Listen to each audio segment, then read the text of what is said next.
All right, this is Believe in Buckeyes. I'm Bryant with All-American cornerback Chimdi Chekwa. We got a special guest with you guys today, a senior editor at Awful Announcing. We have Ben Axelrod joining us. He's a Buckeye, Columbus guy, in Cleveland now. What's going on, Ben? How are things? Things are going well. I appreciate having you guys on. Are you guys having me on? Yeah. You're taking over the show. You're taking over the show today. There's nothing right wrong at home with here. Chim, how are things your way, man? Before we get into They're good, man. Kids are out of school, so I got, a little more on my plate than I want, but everything's going good. It's glad to have Ben on here. Oh, yeah, that's for sure. That's for sure. Yeah, like we said, we're just kind of talking. Obviously, we're Buckeyes through and through. We're from the same era here from OSU, and obviously, we're into a lot of the same things. We're into OSU. I'm into the Cleveland sports. I'm into the Browns. I know Ben is big in the Cleveland sports as well. But yeah, I'm not as big in the Cleveland sports. What? What are you talking about? Although I will follow the Shedeur Sanders era. Come on, man. Depending on how long it lasts. Yeah, that's a good one, man. But no, man, we want to get it right into this, man. Obviously, the biggest thing that's kind of been bringing us together is week one for the college football season, right? We have Texas coming in to town.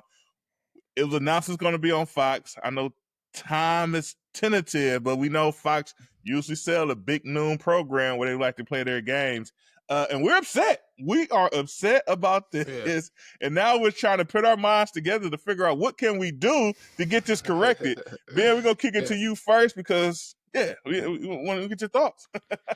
Yeah, it's one of those things that feels like it's become an annual storyline when it comes to not only college football, but especially the Big Ten and especially Ohio State, because you look at the schedule last year, 6 of Ohio State's 12 regular season games were played at noon on Fox. I mean, this has become, back when you guys were at Ohio State, it felt like you guys were at 3:30 p.m., 8 p.m.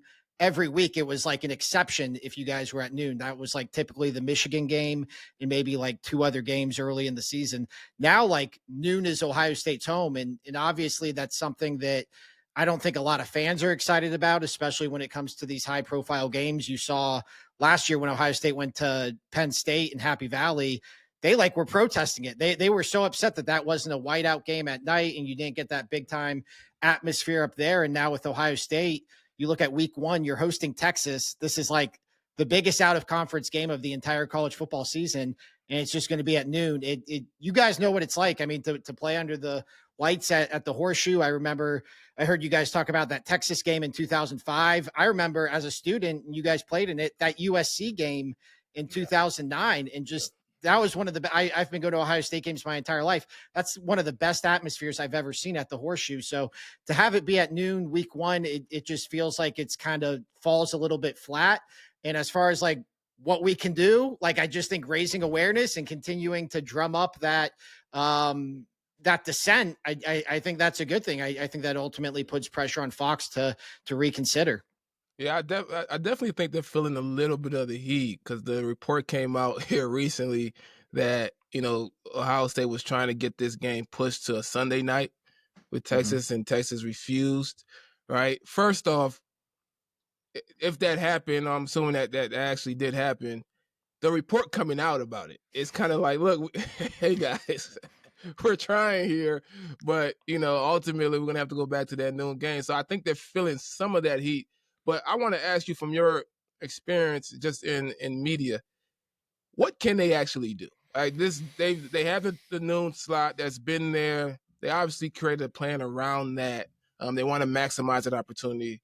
Clearly, Ohio State obviously is the team that maximizes the viewership at that noon slot. What do you think they can realistically do moving forward?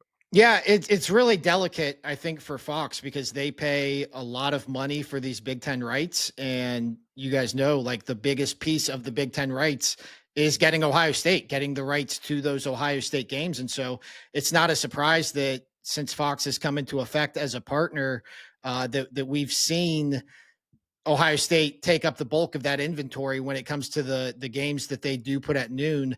As far as what they can do, I mean, they do have more flexibility than they've let on.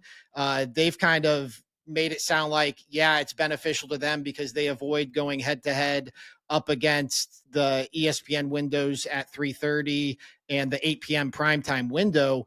But Fox does have flexibility in this. I mean, they can put a game where they want to on the slate. They just kind of have to move some things around, and they also have to be willing to take on that competition. So I think that when you do have it where it is Ohio State and Texas, one of the biggest games of the season, like, I think that's one where you shouldn't be worried about the competition. You should kind of just have the confidence in that matchup because that is going to be the preeminent game of that week 1 slate. Yeah, it's kind of funny because I'm sorry. Yeah, I was like, yeah. I mean, what are we afraid of, right? I mean, are we afraid of? I don't know, South Carolina versus whoever. Like, I think over the last couple of years we're proving that the Big Ten brand is as strong as any other brand. Obviously, it's really Big Ten and SEC. I think we're right there. And I think most numbers we usually we're number 1, right? So what's the it feels like the path of least resistance. Like we can just maximize this slot, make the most from here, and it just seems like the simple pathway to success for them, not considering the fact that it's impacting those who are the ones coming to watch the game. Now here's the thing though, here's the challenge. If you put a Buckeye game at 1 a.m. in the morning and they play the game in sub-Saharan Africa somewhere, we're all tuning in. I might even go to the game, say hi to some of my family members, go watch the game in person. The reality is the viewers always come, right? And even in my teasing a protest, I wouldn't actually protest watching, right? I'm still gonna watch, right? The pressure I want to put on them is in some other way than not actually, watching the game, right? So they have some leverage here. No matter how much we sound the alarm, they seem like they have some leverage here in that the Buckeye fans will always show up. And then you think about Texas fans will always show up. Is there any realistic pressure that fans in, schools may even be better positioned for it, right? That they can put before there's any new deal, new negotiation between the Big Ten and Fox? Yeah, it's funny because it is kind of that chicken or the egg type of thing where Fox has touted, like, look at our ratings at noon. Our ratings at noon have been awesome. And it's like, yeah, because that's where you're putting the games. Like, that's where you're putting Ohio State and Michigan, which obviously that's always going to be at noon, and that plays a big role in anchoring the ratings. But if you put Ohio State, Penn State at noon, people are going to watch. But who's to say it wouldn't do better at 8 p.m.? Who's to say it wouldn't do better at 3:30 p.m.? So I always kind of roll my eyes when I see Fox tout its numbers because it's like, yeah, wherever you put Ohio State, they're going to do monster numbers. In terms of like the pressure, like, I don't think anything could realistically be done about this Texas game. Like, I think Fox is pretty set in its ways when it comes to what it wants to do for this season. But I do think it's notable that they got such a strong reaction last year to that Penn State game from Penn State fans. And now you're getting that same reaction from Ohio State fans. Like, this has become kind of a headache for Fox where it seems like, this should be something they're celebrating. We have Ohio State, Texas on our slate. And instead it feels like they have to go on the defensive every time they have one of these marquee games. And so I also think another piece of this is you would imagine that College Game Day is going to be at that Ohio State, Texas week 1. And so if you have a significantly larger crowd at the College Game Day set, especially with it being Lee Corso's last game, then you're going to have at that big noon kickoff set. I think that causes some further embarrassment for Fox and for Big Noon. But I think ultimately, just as long as like this pressure and this backlash keeps coming, I really do think that it could reach a boiling point where Fox has to reconsider, like, hey, is this worth it every season to have to be defending where we're putting our biggest game of the year? Or do we want to do something that, makes us celebrate it and makes people excited when a game is on Fox as opposed to being upset about it? I think Ben just did it. He just had to protest. He just called it out. We've been trying to figure out the best time to protest, and that's it. week 1 at the stadium. We're there at the Big Noon set. That's the place. That's the location. It's the Ben Axelrod protest now too. Like, we're gonna. I'm an unbiased journalist. I don't know what you guys are talking about. So, and we're all going to college game day with signs and all types of stuff. We're not showing up to the Big Noon. Shout out to Urban. Shout out to Urban Meyer. But look, Urban, we're leaving you in the group.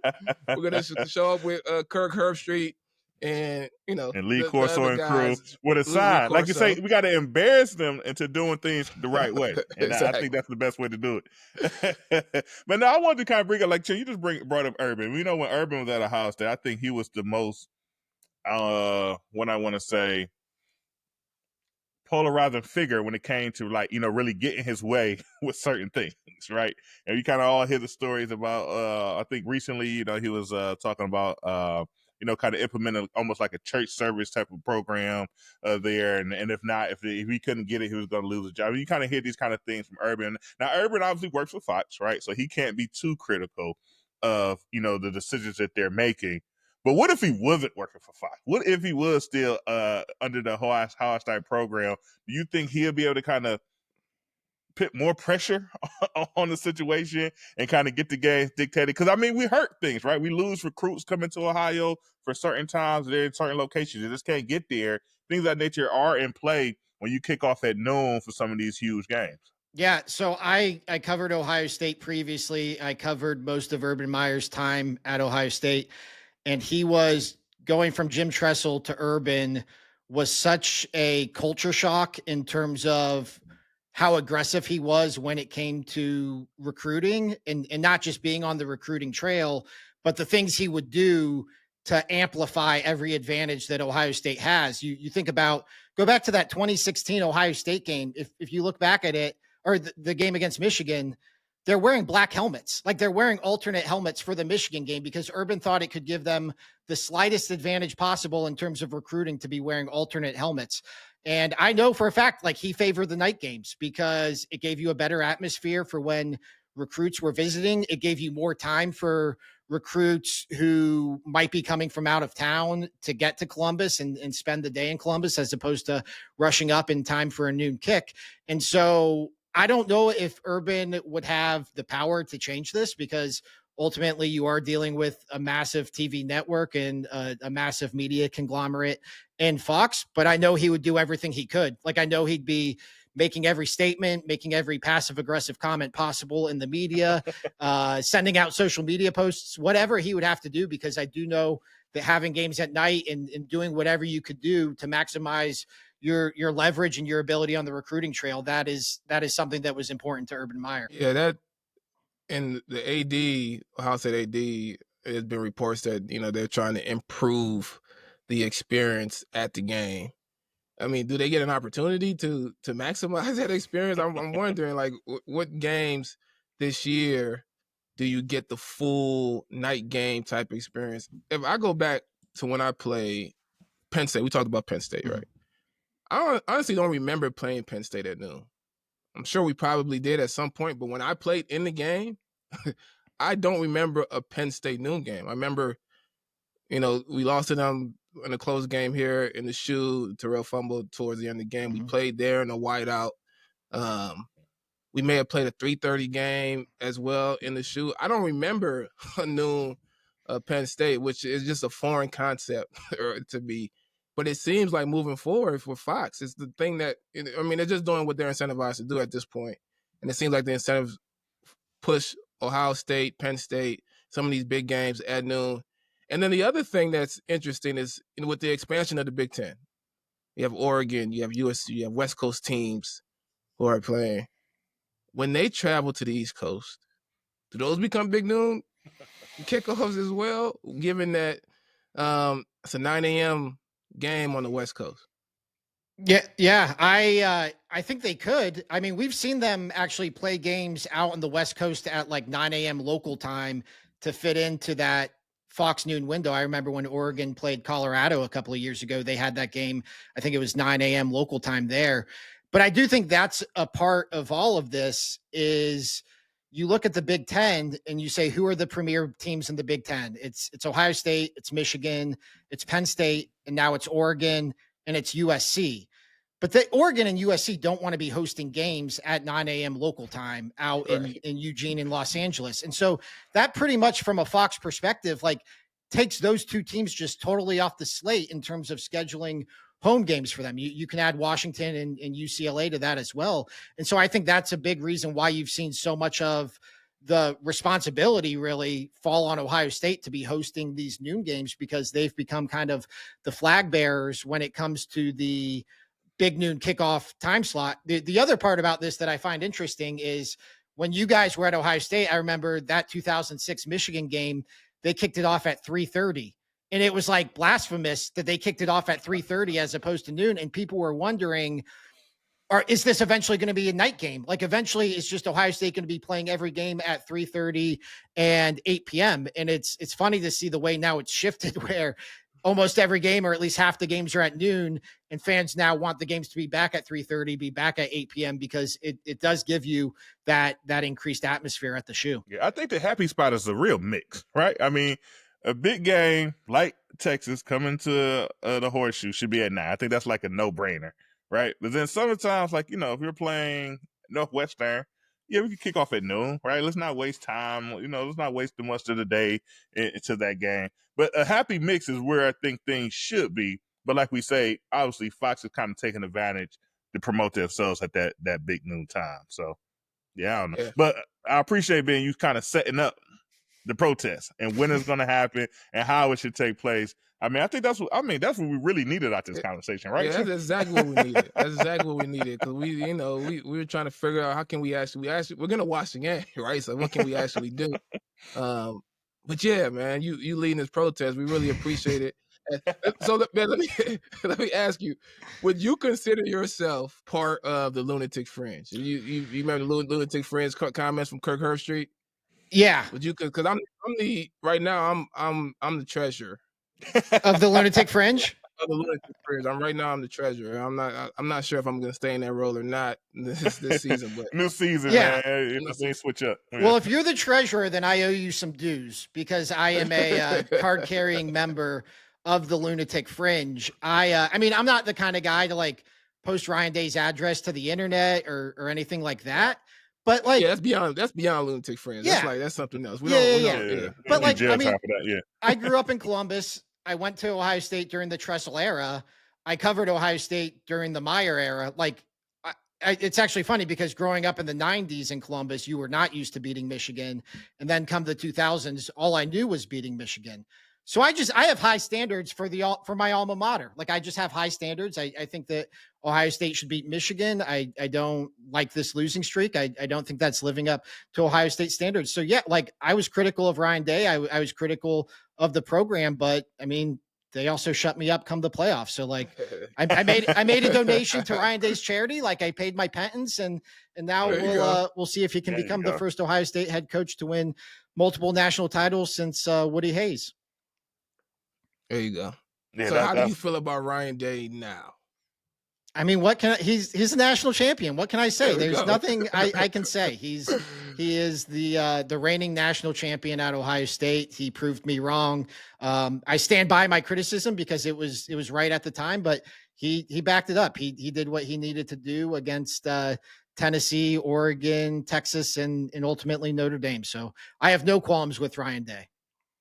There you go. Yeah, I mean, I think usually on this show though we tend to support them, right? We're not when they lose. Obviously, they don't lose much, right? And they lose to Michigan. We're not big to kind of go to. All right, we need to start looking at replacements, right? I don't think me and Chim usually don't go there right away, but I think it is safe to say that we still understand the importance of that game, and we have to kind of get that right, get it fixed.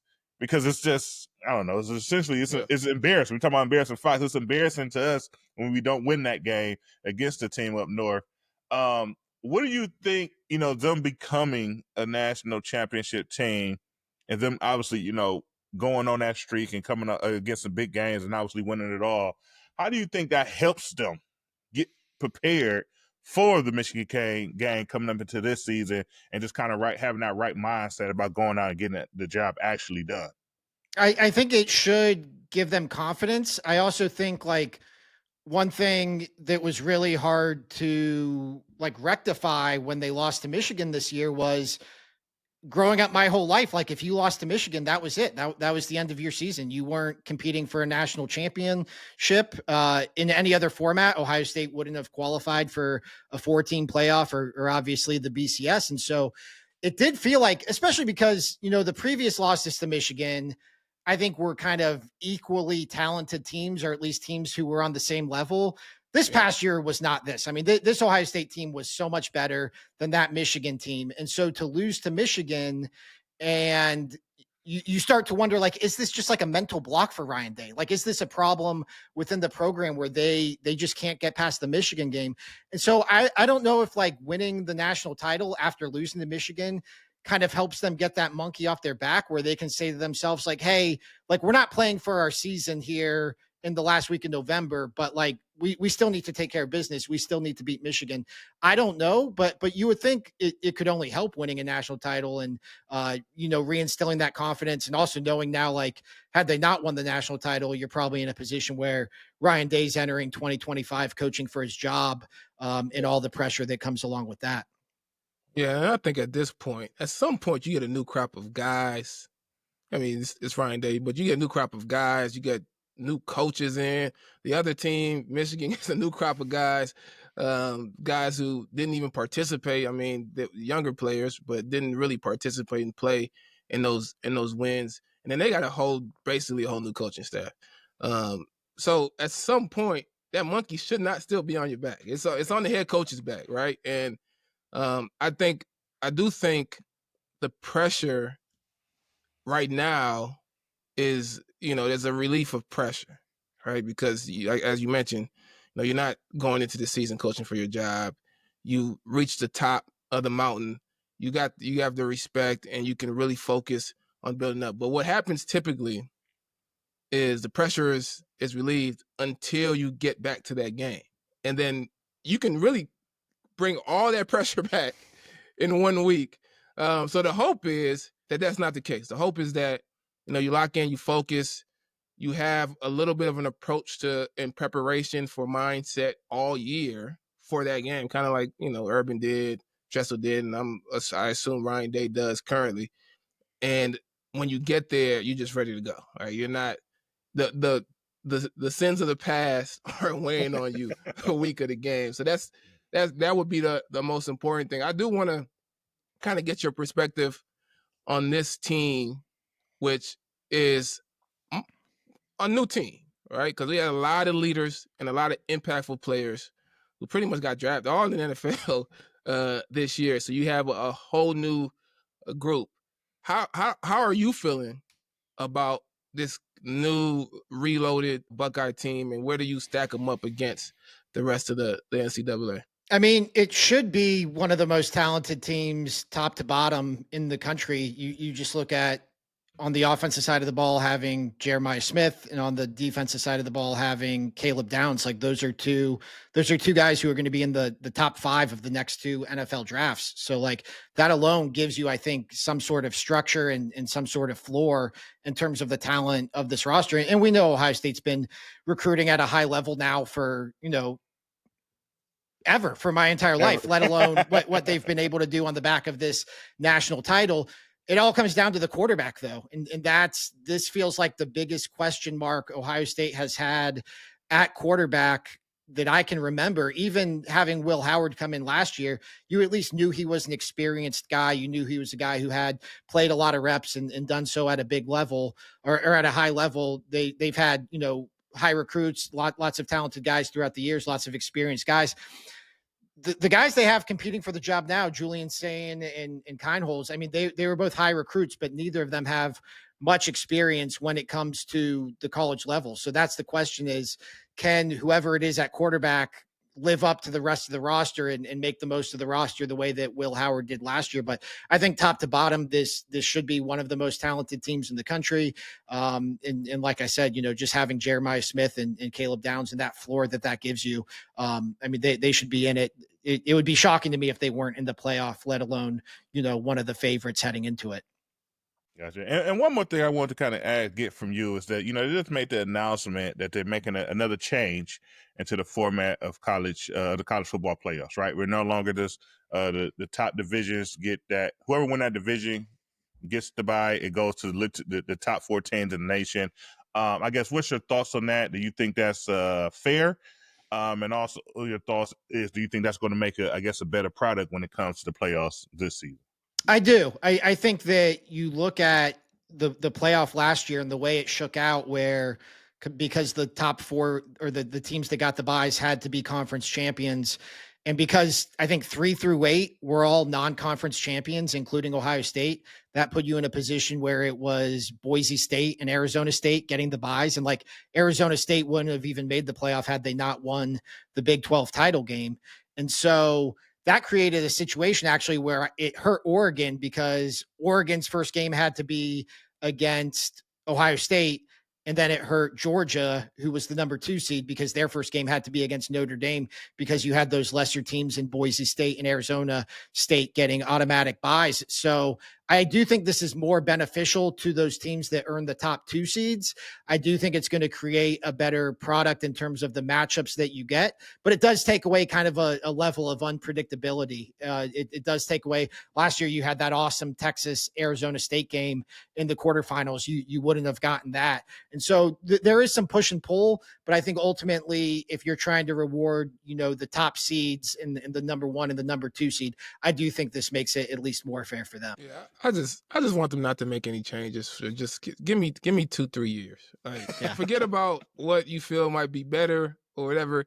Give it 2 or 3 years, because they're starting to get a little trigger happy in the changes, right? Well, talk about 16-team playoff, all this other stuff. So yeah, this is the last year of the contract too, of the current contract. So we're going to see changes next year too. It's probably going to be going to 14 or 16 games. So yeah, it is kind of, it's been really chaotic though these last few years, where, you know, even going into the season, like it's hard to even know like what you're playing for, or what the rules are going to be, because they just make so many changes year to year. So I feel you on that.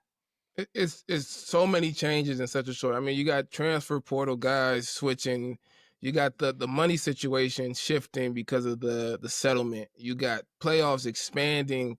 You got, it's just wait a couple years. Let's get a good sample size on whether what's good or what's bad, and let's make a real informed decision moving forward. You know, I struggle a little bit with the Oregon got the short end of the stick being the number 1 seed, because look, if you didn't want to be in that position, don't beat Ohio State earlier in the season. Don't beat Ohio State earlier in the season, and that way you could get a most lose the Big Ten matchup. championship, right? Because you got to play the team that you beat, right? And if you thought you were better than that team until you got destroyed, and then you're like, oh well, it wasn't fair. Well, at some point you had to play them to win anyway. So, I mean, I understand that, you know, like an Arizona State and a Boise maybe shouldn't have been put in the position that they're in, but you know, their margin of error. Like Boise State's margin of error, whether or not they're good enough to be in that class, their margin of error throughout the season to get into the playoffs is very, very slim. And we've played enough football to know when you have very slim margin of error, your likelihood to make it there is just unlikely. You're gonna slip up and lose a couple games, and you're not gonna get in.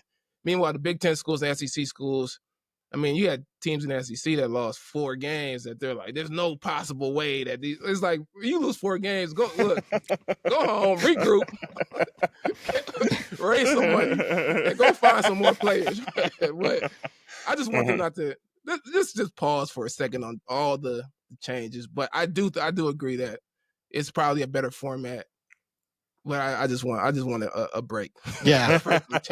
Well, I think Bryant just said it. The real problem for Oregon was winning the Big Ten title game. So you start to wonder, like, are you going to get into a position where teams don't even want to win their conference championship game because it gives them a harder path through the playoff? I think that might have been just as much a concern about it as anything. But Ben, we really appreciate the time. Once again, this is Ben, senior editor at Awful Announcing.